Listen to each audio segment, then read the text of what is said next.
आज हम करेंगे मनी। मनी क्या होता है, इसके फंक्शन क्या होते हैं, बार्टर सिस्टम क्या होता है, ये सारा का सारा आज डिस्कस करेंगे। तो पहले मनी की हेडिंग बना देता हूँ और इसे अंडरलाइन कर देता हूँ। सो मनी होता क्या है? कोई भी ऐसी चीज़ जो कि आमतौर पे इजीली एक्सेप्टेड हो as a medium of exchange, उसे मनी कहते हैं। तो सिंपल वर्ड्स में any commodity which is any commodity which is easily accepted which is easily accepted as a medium of exchange, as a medium of exchange is called money। ठीक है, कोई भी ऐसी चीज़ जो कि आसानी से हम as a medium of exchange के तौर पे कबूल कर लें, उसे हम मनी कहते हैं। अब मनी आया कहाँ से? The word money is derived from the word moneta, ठीक है, from the word moneta, which is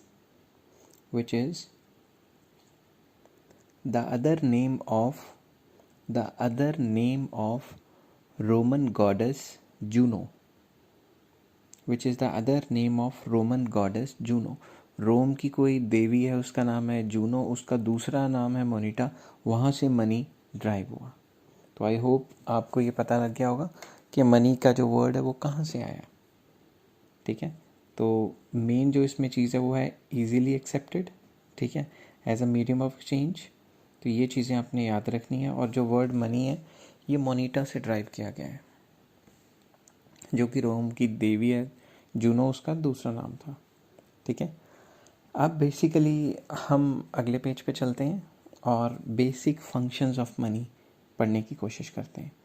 basic functions of money, इसकी प्रॉपर हेडिंग बना देता हूँ, बेसिक फंक्शंस ऑफ मनी। इसको अंडरलाइन भी कर देता हूँ।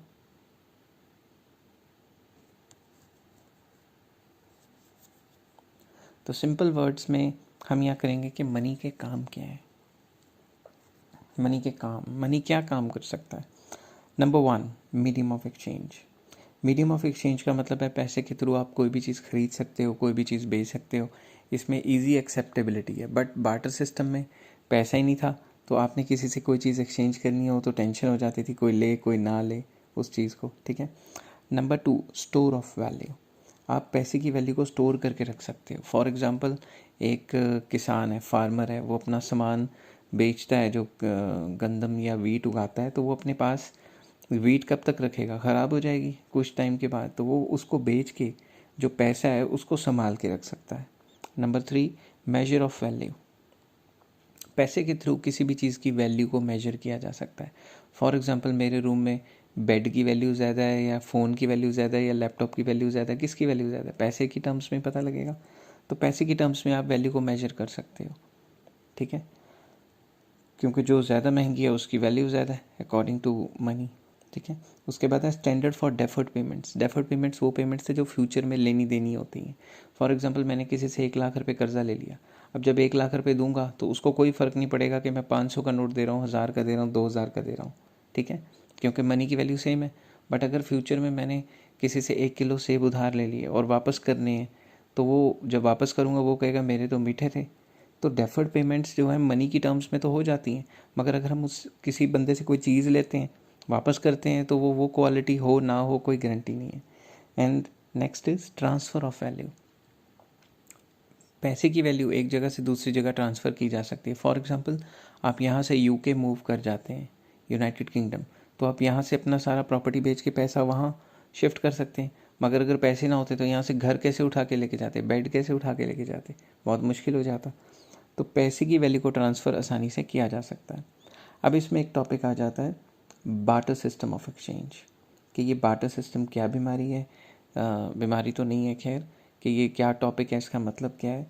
तो बार्टर सिस्टम को पहले मैं हेडिंग बना लेता हूँ और फिर आपको प्रॉपर्ली समझाता हूँ, अंडरलाइन कर लेता हूँ।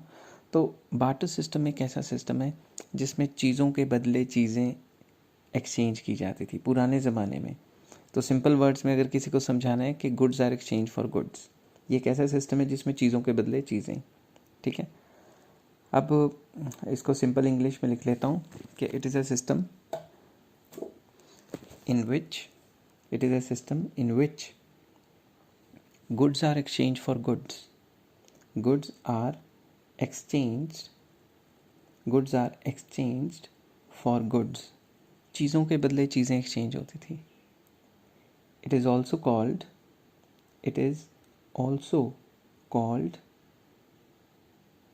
CC economy.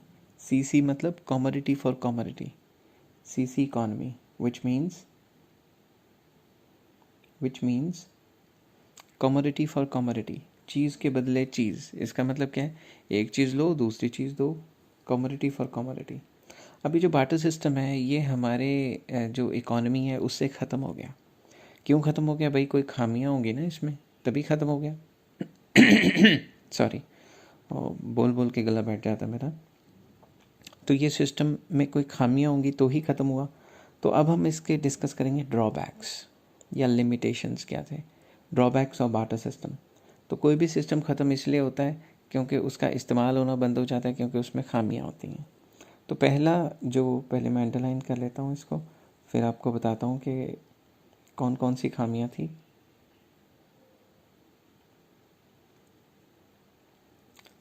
नंबर 1,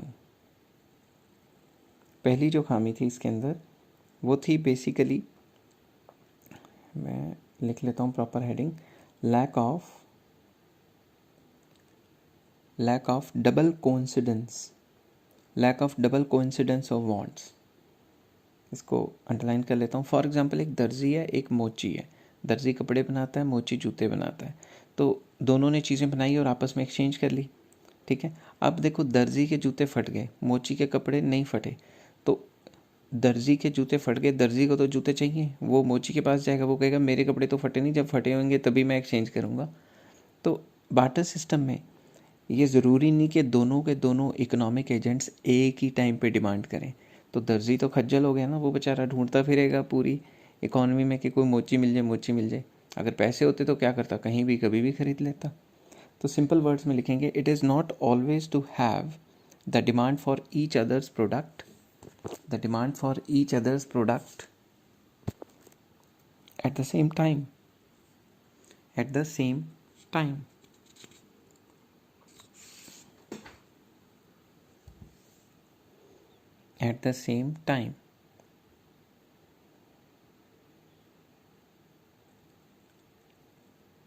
तो ये ज़रूरी नहीं कि सेम टाइम पे दोनों के दोनों चीज़ों की साइमल्टेनियस डिमांड हो, ठीक है. Also it is not possible to find such person who want the good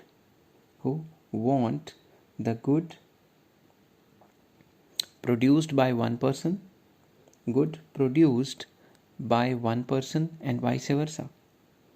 मतलब ये ज़रूरी नहीं है कि खड़े पैर जो दर्जी था उसके जूते फट गए तो वो ढूंढता फिरेगा कोई और मोची को. तो it is very impossible type of thing. I hope आपको ये समझ आ गया होगा. सेकेंड प्रॉब्लम जो बार्टर सिस्टम में थी वो थी lack of common unit of value. Common unit of value का मतलब ये है कि जैसे मेरे रूम में सारी चीज़ें पड़ी हैं, तो इन चीज़ों को कॉमन क्या निकलता है, पैसा. कि एक चीज़ इतने की, एक चीज़ इतने की. मगर पुराने ज़माने में कोई मुर्गियों में ट्रेड कर रहा है, कोई बकरियों में ट्रेड कर रहा है, कोई घोड़ों में कर रहा है, कोई गधों में ट्रेड कर रहा है एक्सचेंज के तौर पे. तो हमें कोई कॉमन यूनिट ऑफ वैल्यू नहीं थी. अगर इसी हिसाब से चलता रहे तो भाई घोड़े और गधे में तो कोई फ़र्क ही नहीं ना रहा. तो मैं सिंपल वर्ड्स में लिख लेता हूँ, इट इज़ वेरी डिफ़िकल्ट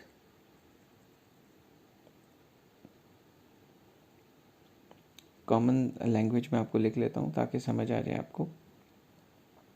तो it is very difficult to have some common unit of value,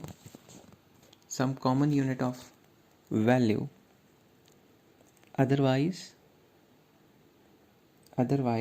common unit of value in barter system में बहुत ज़्यादा मुश्किल था कि हम कोई कॉमन यूनिट ऑफ वैल्यू निकाल सकें, कोई निकलती नहीं थी कॉमन यूनिट ऑफ वैल्यू, ठीक है।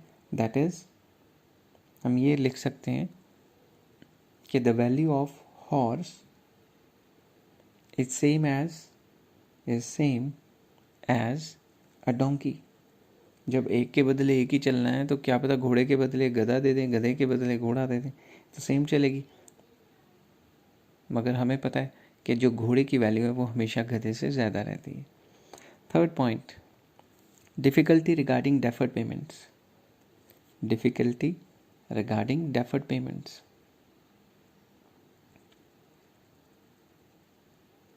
Difficulty regarding deferred payments. मैंने आपको बताया था डेफर्ड पेमेंट्स वो पेमेंट्स है जो आपने कर्जा कुर्जा ले लिया या फ्यूचर में वापस करना है, इस टाइप से एग्जांपल दे रहा हूँ। तो जब भी इस टाइप की पेमेंट या कोई कॉन्ट्रैक्चुअल पेमेंट होती है, जब आप वापस करने लगते हो तो बार्टर सिस्टम में मान लो आपने 1 किलो सेब उधार ले लिए, जब आप वापस करोगे 1 किलो सेब, तो जिसको वापस करने वो कहेगा मेरे तो मीठे थे, आप मीठे दोगे, मेरे तो लाल थे, लाल दोगे और लाल थे और मीठे थे, तो उसका तो कोई अंत ही नहीं है ना, एंड नहीं है उसका कोई। तो हम लिखेंगे कॉन्ट्रैक्चुअल पेमेंट्स और future payments would certainly be very difficult, certainly be very difficult। अगर पैसे होते 1 लाख रुपए दिए 1 लाख वापस कर दो, चाहे 20-20 के नोट हों 1 लाख रुपया तब भी होएगा, चाहे 1000 के हों 2000 के हों, जितने मर्जी के नोट हों, लाख रुपया तो लाख रुपया ही है। मगर गुड्स के टर्म्स में इट इज़ वेरी डिफ़िकल्ट कि हम कुछ वापस करें, क्योंकि उसकी क्वालिटी अलग अलग हो सकती है। तो आई होप आपको ये पॉइंट भी समझ आ गया होगा। फोर्थ पॉइंट की हेडिंग बनाते हैं, difficulty of storage of value. Difficulty of storage of value, कि मनी की वैल्यू को स्टोर करके रखा जा सकता है, बट गुड्स की वैल्यू को स्टोर करके रखना इम्पॉसिबल है। क्यों? क्योंकि गुड्स को अगर आप स्टोर करोगे, मान लो आपने 100 क्विंटल्स ऑफ वीट स्टोर करनी है, तो उसके लिए तो आपको उल्टा पैसा खर्च करना पड़ेगा, जगह भी चाहिए, कॉस्ट ऑफ स्टोरेज बहुत ज़्यादा है। मगर अगर उसको मार्केट में बेच के पैसे ले आते तो पैसे की कॉस्ट कम पड़ती स्टोर करने की। तो मैं लिखता हूँ, if the storage of value is done it may result in storage cost. It may result in storage cost. उससे हमारी स्टोरेज कॉस्ट बहुत ज़्यादा लग जाती। It may result in storage cost और storage, it may result in storage cost, और हम ये भी कह सकते हैं it may result in capital loss। क्या पता हमारी की ख़राब ही हो जाती सारी की सारी, गंदम या वीट जो भी आप कहते हो, वो सारी की सारी ख़राब हो जाएगी पड़ी पड़ी, ठीक है। तो हम क्या करते हैं, दस a farmer can not store his produce, a farmer can't store his produce